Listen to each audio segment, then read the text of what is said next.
अस्सलाम वालेकुम, मैं मुज़म्मिल अवान एक बार फिर आपकी खिदमत में हाजिर हूँ इस खबर के साथ कि वज़ीर आज़म इमरान खान साहब के जो है वो गिरद गिरा तंग हो रहा है दिन ब दिन। और उनको एक ज़बरदस्त किस्म का दचका लगा है। चेयरमैन सरमायाकारी board, chairman board of investment Atif Bukhari साहब जो हैं उन्होंने अपने ओहदे से रिज़ाइन कर दिया है।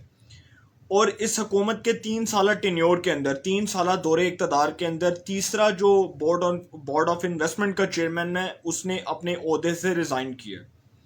इससे पहले जो है वो ज़ुबैर गिलानी साहब थे, उनसे पहले हारून शरीफ साहब थे। हारून शरीफ साहब जो, उनके बारे में भी मैं आपको बताऊंगा कि वो उनके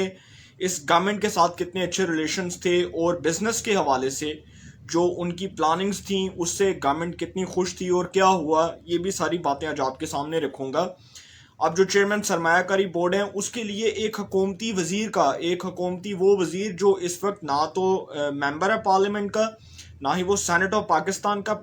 जो है वो मेंबर है, लेकिन फिर भी उसका नाम ज़ेरे गर्दिश है इसलिए क्योंकि वो वज़ीर आज़म साहब का जो है वो एडवाइज़र है, वज़ीर आज़म साहब का जो है वो मुआविन ख़ुसूसी है। अब उसके बारे में भी मैं आपको आगे बताऊंगा कि उसका नाम लिया जा रहा है कि उसको मुतवक्के नाम है उसका कि उसको चेयरमैन बनाया जाएगा, सरमायाकारी बोर्ड का चेयरमैन बोर्ड ऑफ इन्वेस्टमेंट बनाया जाएगा। ये जो आतिफ बुखारी साहब हैं जी, इनके हवाले से ये खबर आज आई है और एक्सप्रेस ट्राइब्यून के जो एक सीनियर जो है वो आप कह सकते हैं एक सीनियर जर्नलिस्ट हैं, एक्सप्रेस न्यूज़ के अंदर बिजनेस के हवाले से, इकनॉमिक्स के हवाले से एक प्रोग्राम भी करते हैं, शबाज राणा साहब। शबाज राणा साहब जो हैं वो और कामरान यूसुफ साहब, उनका एक्सप्रेस न्यूज़ के अंदर एक टॉक शो भी लगता है बिजनेस के हवाले से। तो उन्होंने ये खबर दी थी और ये बड़ी इंटरेस्टिंग खबर है। आज इसके हवाले से मैंने जो है वो तैयारी भी की है। ये जो आतिफ बुखारी साहब हैं जिन्होंने अभी रिसेंटली रिज़ाइन किया चेयरमैन बोर्ड ऑफ इन्वेस्टमेंट के ओहदे से, ये 14 महीने इस ओहदे के ऊपर काम करते रहे हैं। 14 महीने आप कह सकते हैं कि 1 साल 2 महीने के लगभग जो है इन्होंने अपना टेन्योर कंप्लीट किया। अब इस हवाले से जो खबरें आई हैं वो ये हैं कि आतिफ बुखारी साहब जो है उनके इस्तीफ़े की बुनियादी वजह ये बनी है कि गवर्नमेंट ऑफ पाकिस्तान उनसे जो है वो तंग आ चुकी थी। उनसे इसलिए तंग आ चुकी थी क्योंकि वो ना तो गवर्नमेंट ऑफ पाकिस्तान के जो है वो उनकी हदायत के मुताबिक काम कर रहे थे, और जब उनसे बिजनेस के हवाले से बात की जाती थी तो वो गवर्नमेंट ऑफ पाकिस्तान का वो जो स्लोगन है ना, वो जो बयानिया है, वो अच्छे तरीके से प्रमोट नहीं कर सके। जिसके बाद गवर्नमेंट ऑफ पाकिस्तान ने ये फैसला किया कि उनको उनके ओहदे से जो है वो हटा दिया जाए और एक जो हुकूमती वजीर हैं, जो हुकूमत के मुंह बोले वजीर हैं, उनका नाम दिया जाए चेयरमैन बोर्ड ऑफ इन्वेस्टमेंट के लिए। अब ये जो आतिफ बुखारी साहब हैं जी, इनका इस्तीफ़ा वज़ीर आज़म साहब से मुलाकात हुई और उस मुलाकात के दौरान इन्होंने अपना इस्तीफ़ा पेश किया वज़ीर आज़म इमरान खान साहब को। और उसके बाद वज़ीर आज़म इमरान खान साहब ने ये पार्टी से कुछ हदायत ली और कुछ जो सीनियर रहनुमा हैं उनसे भी इस बारे में पूछा कि अब किस शख्स को जो है इस ओहदे के ऊपर बिठाया जाए। तो वो जो खुशामदी टोला है, वो जो मुफाद परस्त टोला है, जिसने पार्टी में ना तो कभी कोई कुर्बानी दी, ना ही वो तहरीक इंसाफ के बुनियादी मंशूर के ऊपर अमल पैरा है, मगर फिर भी उसका नाम दे दिया गया उस वज़ीर का कि वो जी वो वज़ीर आज़म साहब के जो है वो बड़ा करीब है। इससे पहले ये जो है इससे पहले मैं आपको बताता चलूँ कि ये जो आतिफ बुखारी साहब हैं, इनसे पहले ये ज़ुबैर गिलानी साहब जो हैं वो चेयरमैन बोर्ड ऑफ इन्वेस्टमेंट थे। उससे पहले हारून शरीफ साहब जो हैं वो चेयरमैन बोर्ड ऑफ इन्वेस्टमेंट थे।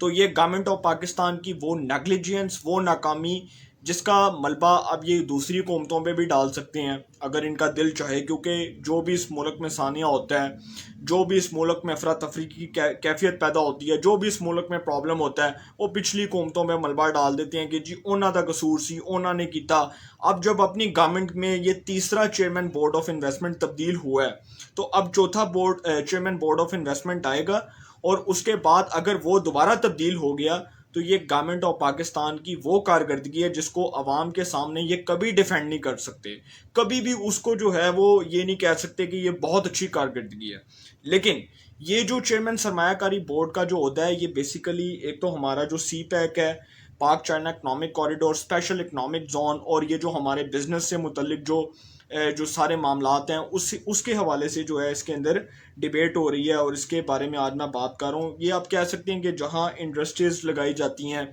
इंडस्ट्रियल सेक्टर, हमारा इकनॉमिक सेक्टर, हमारा बिजनेस का जो भी हमारे बिजनेस से रिलेटेड जितने भी हमारे मामलात हैं वो इस ओहदे के साथ जो है वो मुंसलिक हैं। अब ये गवर्नमेंट ऑफ पाकिस्तान के बारे में अगर आप बात करूँ तो मुझे वैसे शर्मिंदगी तो बहुत होगी, मगर शर्मिंदगी और नदामत को सामने रखते हुए मैं ये बात कर ही देता हूँ, शायद मेरे व्यूअर्स भी सुन लें, कि ये वो हुकूमत पाकिस्तान, ये वो गवर्नमेंट ऑफ पाकिस्तान है कि जिसके 3 सालों में जो है वो अब जो है वो माशाल्लाह से चौथे वज़ीर ख़जाना आए हैं। पहले असद उमर साहब आए, उसके बाद अब्दुल हफीज़ शेख साहब आए, उसके बाद हमाद अजहर साहब को 1-2 दिन के लिए खुशामदी वजारत दी गई कि जी तुहानू वज़ीर ख़जाना बना दिता गया है। जबकि हमाद अजहर बेचारे को तो जो भी वजारत दोगे वो चुप होके ले लेगा, उसने कभी बहस नहीं की। उसके बाद जी अब शौकत तरीन साहब आ गए हैं, तो इस गवर्नमेंट ने जो है वो माशाल्लाह से 3 सालों के अंदर 4 वज़राए ख़जाना का जो है वो एक्सपीरियंस कर लिया है। और यही नहीं, बल्कि आप ये भी याद रखें कि माशाल्लाह से अब इन 3 सालों के अंदर 5वां चेयरमैन आया फेडरल बोर्ड ऑफ रेवेन्यू का। ये जो हमारा फेडरल बोर्ड ऑफ रेवेन्यू का जो इदारा है, जो टैक्स से मुतल्लिक जो है वो हमारे मामलात देखता है, हमारे टैक्स रिटर्न्स से मुतल्लिक, ये जो हमारे सियासतदान, ये हमारे बिजनेसमैन, ब्यूरोक्रेट्स, जजेस, सहाफ़ी हज़रात, खैर इनकी बात तो नहीं करनी चाहिए क्योंकि ये तौहीन अदालत भी हो सकती है। तो ये हमारे जो बिज़नेस के जो मामलात हैं उसके हवाले से हमारा ये जो बोर्ड ऑफ इन्वेस्टमेंट का ये जो है वो ओहदा है, और एफबीआर का जो ओहदा है वो बेसिकली हमारे टैक्स रिटर्न्स के जो है वो मामलात देखे जाते हैं इसमें। तो इन्वेस्टमेंट की जो सूरत हाल भी आपके सामने रखते हैं कि 11 महीनों के अंदर जो पाकिस्तान में इन्वेस्टमेंट की सूरत हाल है वो 28% पाकिस्तान में इन्वेस्टमेंट कम हो चुकी है। और ये हमारे जो ये थे आतिफ बुखारी साहब जो चेयरमैन बोर्ड ऑफ इन्वेस्टमेंट थे, इनके होते हुए बिजनेस जो है वो इतनी बुरी तरह डाउन हुआ कि जिसकी कोई हद नहीं है। इसके बारे में तो खैर वज़ीर आज़म साहब को भी एक तफसीली रिपोर्ट दी गई थी वज़रा की जानिब से, और कहा गया था कि जो पाकिस्तान में बिज़नेस के मामलात हैं वो जो है इनके हाथ से निकल चुके हैं। तो इनकी कारकर्दगी के हवाले से जो है गवर्नमेंट ऑफ पाकिस्तान के कुछ जो हलके हैं वहाँ पर बड़े शदीद किस्म के तहफ़्फ़ुज़ात पाए जाते थे, और इनकी कारकर्दगी के हवाले से गवर्नमेंट ऑफ पाकिस्तान जो है वो खुश नहीं थी। तो इसके बाद जो है गवर्नमेंट ऑफ पाकिस्तान ने ये फैसला किया है कि अब इनकी जगह जो है वो, अब मैं उनका नाम ले लेता हूँ, वो जो शख्सियत हैं शहबाज गिल साहब, जो इस वक्त हमें मीडिया में भी नज़र आती हैं, टॉक शोज़ में भी नज़र आती हैं, प्रेस कॉन्फ्रेंसेस में भी नज़र आती हैं, अपोजिशन के ऊपर तनकीद करनी हो, झूठे इल्ज़ामात लगाने हो, गालम गलोच करनी हो, गलत ज़ुबान इस्तेमाल करनी हो, तो शहबाज गिल साहब जो उनका पहला नंबर होता है। तो शहबाज गिल साहब जो हैं उनको वज़ीर आज़म साहब को एक जी एडवाइस पेश की गई है कि शहबाज गिल साहब जो हैं उनको चेयरमैन बोर्ड ऑफ इन्वेस्टमेंट बनाया जाए, चेयरमैन सरमायाकारी बोर्ड बनाया जाए। हालांकि उनको इसकी अली बे का भी नहीं पता। वो अमेरिका के अंदर नो डाउट एक प्रोफेसर रहे हैं शहबाज गिल साहब, और उनको बिज़नेस के हवाले से तो इतनी कोई इन्फॉर्मेशन नहीं होगी क्योंकि पाकिस्तान का बिज़नेस और अमेरिका का बिज़नेस जो है वो उसमें ज़मीन आसमान का फ़र्क है। हाँ, अगर अमेरिका में उनको चेयरमैन बोर्ड ऑफ इन्वेस्टमेंट का ओहदा दिया जाता तो शायद बहुत अच्छी बात होती, लेकिन वो पाकिस्तान में इस ओहदे की अहलियत नहीं रखते, मगर उनको ये खुशामदी ओहदा दिया जाएगा। ये जो है ये जो ओहदा है, इस ओहदे से बेसिकली ये साबित करना चाह रही है गवर्नमेंट कि हम जी अपने लोगों को नवाजेंगे, हम अपने लोगों को अच्छे ओहदों पर अपॉइंट करेंगे। और एक खुशामदी ओहदा जो आप समझ लें कि एक वफाकी वजीर जैसा होता है, इसकी खैर एक बड़ी पावर है पाकिस्तान में बिजनेस के हवाले से। जो है वो अब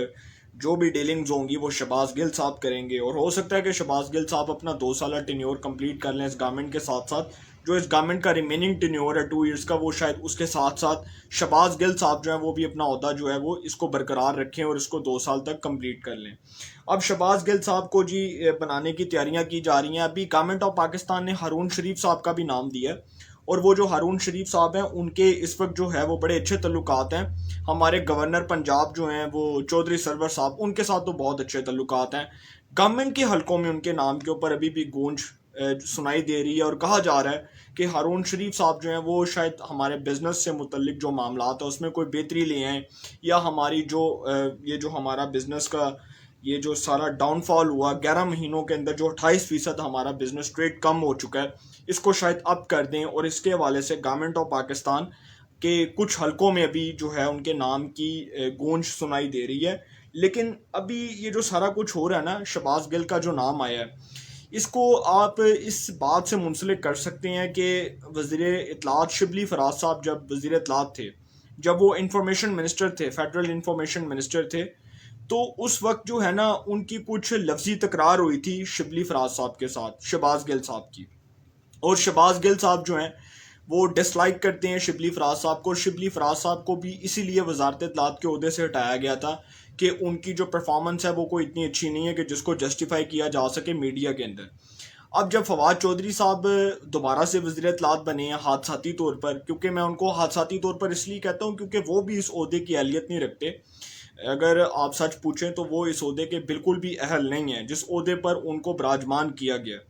तो फवाद चौधरी साहब को जब से इस ओहदे के ऊपर बिठाया गया तो तब से शहबाज गिल साहब जो है उनके वारे न्यारे हो चुके हैं, और शहबाज गिल साहब अब मीडिया में आना शुरू हो चुके हैं। जब शिबली फराज साहब आए थे तो शहबाज गिल साहब की जो हैसियत है वो कम हो चुकी थी, और शहबाज गिल साहब जो हैं अब जब फवाद चौधरी साहब वज़ीर इत्तलात बन चुके हैं तो अब उनको भी इस बात का मौका मिल चुका है कि वो भी आके बात करें। और उनके हवाले से वज़ीर इत्तलात जो हैं फवाद चौधरी साहब, उन्होंने वज़ीर आज़म साहब को इस बात के ऊपर जी कायल किया था कि शहबाज गिल साहब जो उनका नाम दिया जाए जी चेयरमैन बोर्ड ऑफ इन्वेस्टमेंट के लिए, चेयरमैन सरमायाकारी बोर्ड के लिए उनका नाम दिया जाए। तो इस हवाले से जो आज हमारे पास खबरें हैं, वो जो हमारे पास इत्तलात मौजूद हैं,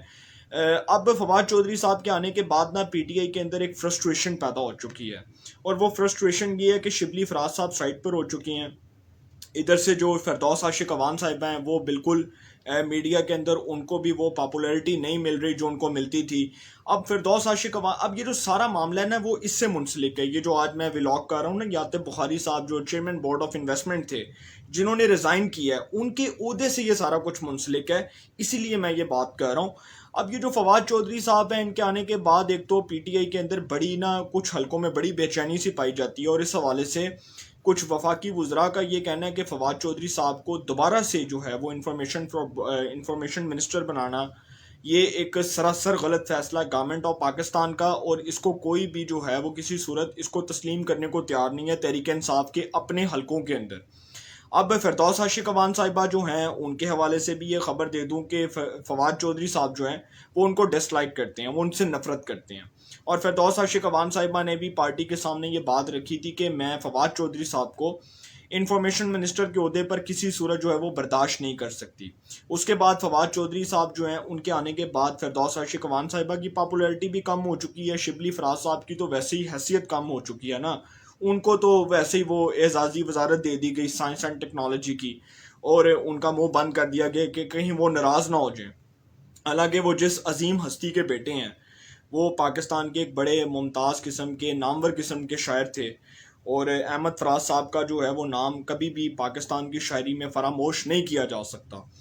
तो ये जो सारी खबरें हैं आज, इसीलिए इन खबरों को आज इस खबर के साथ जोड़ा जा रहा है कि ये पीटीआई के अपने अंदर जो है ना वो लड़ाइयाँ बहुत ज़्यादा अरूज पर हो चुकी हैं, अरूज के ऊपर पाई जाती हैं। कोई जो है वो किसी की वजारत के पीछे पड़ा है, कोई किसी के जो है वो हाथ धोकर उसकी वजारत छीनना चाहता है। तो फिरदौस आशिक अवान साहिबा के बारे में तो ये बात करूँगा कि जिस दिन पंजाब में प्रेस कॉन्फ्रेंस की जा रही थी, वो जो हमारे वज़ीर ख़जाना है मखदूम हाशिम जवाब बख्श साहब, जो वफाकी वज़ीर मखदूम खुसरो बख्तियार साहब के जो भाई हैं, जो इस वक्त पंजाब के फाइनेंस मिनिस्टर हैं, मखदूम हाशिम जवाब बख्श साहब जिस दिन प्रेस कॉन्फ्रेंस कर रहे थे उस दिन फिरदौस आशिक अवान साहिबा को लिफ्ट ही नहीं करवाई गई। वो इसलिए नहीं करवाई गई क्योंकि पंजाब हुकूमत खुद जो है फिरदौस आशिक अवान साहिबा के रवैये से दिल बर्दाश्ता हुई। जो उन्होंने एक टॉक शो में, जावेद चौधरी साहब के टॉक शो में हरकत की, नाजेबा किस्म के अल्फाज इस्तेमाल किए और गालम गलोच की और गंदी गलीज़ ज़ुबान इस्तेमाल करके उन्होंने हाथापाई की। उसके बाद पंजाब हुकूमत ने इस बात को महसूस किया कि फिरदौस आशिक अवान साहिबा नूं थोड़ी जी लिफ्ट ज़्यादा करवाई जा रही सी ना, उन्होंने घटाया जाए, घटाओ इस काम नूं। तो उन्होंने इस जो है ना वो इस काम को घटाने का फैसला किया, और उसके बाद फिरदौस आशिक अवान साहिबा को साइडलाइन कर दिया, और उनको साइडलाइन करने के बाद अब उनको एक अलग जगह पर बिठा दिया। और अगले ही दिन फिरदौस आशिक अवान साहिबा अगले ही दिन एक, जब उनको मीडिया के अंदर इतनी पजीराई नहीं मिली, तो अगले ही दिन उन्होंने अपना मोबाइल पकड़ा और मोबाइल रख कर उन्होंने अपनी एक वीडियो अपलोड कर दी, और वो वीडियो जो है उन्होंने अपने ट्विटर अकाउंट के ऊपर जो है वो अपलोड कर दी ताकि अवाम जो है वो अवाम का उनसे जो है वो बराह रास्त कॉन्टेक्ट देखा जा सके। अब फिरदौस आशिक अवान साहिबा जो हैं और इस तरह के जो लोग हैं ये मीडिया के अंदर इन होना चाहते हैं। ये कहते हैं ना कि जब लिफ्ट जो है वो कम कराओगे तो वो आपको ज़ाहिर सी बात है इंसल्ट फील होगी। तो फिरदौस आशिक अवान साहिबा जो हैं वो इसलिए भी मीडिया के अंदर उनको लिफ्ट कम करवाई जा रही है। एक तो उनका रवैया बड़ा दिल बर्दाश्ता था जिसने बड़ा डिसअपॉइंट किया पाकिस्तान में मीडिया इंडस्ट्री को, और ख़ास करके पंजाब हुकूमत को जो है वो बड़ी शर्मिंदगी का सामना करना पड़ा इस रवैये के ऊपर। तो अब ये जो है ना, ये सारा मामला ये बोर्ड ऑफ इन्वेस्टमेंट के चेयरमैन का, ये गवर्नमेंट ऑफ पाकिस्तान का जो है ना, इसके अंदर अपना ज़ाती मुफाद है, इसके अंदर अपना पर्सनल इंटरेस्ट है। और वो वज़ीर आज़म साहब जो कहते थे कि जी मेरिट के ऊपर लोगों को अपॉइंट किया जाएगा, आज वही सिफारशी कल्चर, वही थाना कचहरियों के सिफारशी कल्चर, वही पैसे ले रहे हैं पटवारी, वो रिश्वतें लेते हैं और वो जी आके आपके फैसले हो जाते हैं। तो कुछ भी नहीं बदला, ना तो कुछ बदल सकता है, क्योंकि अगर इस सिस्टम को बदलना है तो सिर्फ बातें करने से नहीं, अमली इकदाम से सिस्टम को बदलना पड़ेगा। और चेयरमैन बोर्ड ऑफ इन्वेस्टमेंट के ओहदे के ऊपर अब जो शहबाज गिल साहब की जो तैनाती है, उससे अब ये देखना होगा कि पाकिस्तान में बिजनेस जो है वो कितने तेज़ी के साथ जो है वो स्टैंड करता है। जो हमारा बिजनेस के अंदर डाउनफॉल हुआ, जो हमारी 28% जो है वो बिजनेस ट्रेड जो है उसमें कमी वाक़ई हुई, अब ये देखना है कि शहबाज गिल साहब की जो बतौर सिलेक्शन है चेयरमैन बोर्ड ऑफ इन्वेस्टमेंट के, चेयरमैन सरमायाकारी बोर्ड के तौर पर, उसके अंदर क्या चेंजेस आती हैं, वो क्या अपने इस ओहदे के साथ साथ बिजनेस के अंदर क्या बुनियादी इस्लाहात लेकर आते हैं, ये देखने की ज़रूरत है। अगर वो अच्छा काम करेंगे तो उनको अप्रिशिएट करेंगे, अगर नहीं अच्छा काम करेंगे तो तनकीद बुराए तनकीद होगी। और अगर वो भी फारग हो गए तो फिर ये गवर्नमेंट ऑफ पाकिस्तान जैसे चल रही है, ये जो कहते हैं ना कि एक बाइक का, ये गाड़ी का टायर पंचर हो जाता है तो वो चलती रहती है चलती रहती है, तो अपने सफ़र साथ साथ जो है वो अपनी मंजिल को पहुंच जाती है। तो ये गवर्नमेंट भी रो दो के मर मुर के अपना टेन्योर कंप्लीट कर लेगी, लेकिन इस मुल्क में किसी भी ओहदे, किसी भी इदारे के अंदर कोई बुनियादी इस्लाहात जब तक नहीं होती तब तक कोई चेंज नहीं आएगी। तो इंशाल्लाह फिर मुलाकात होगी। अपना बहुत ख्याल रखिएगा। अल्लाह ताला आप सबको खुश रखे। मुल्क पाकिस्तान पे अपना खास करम फरमाए।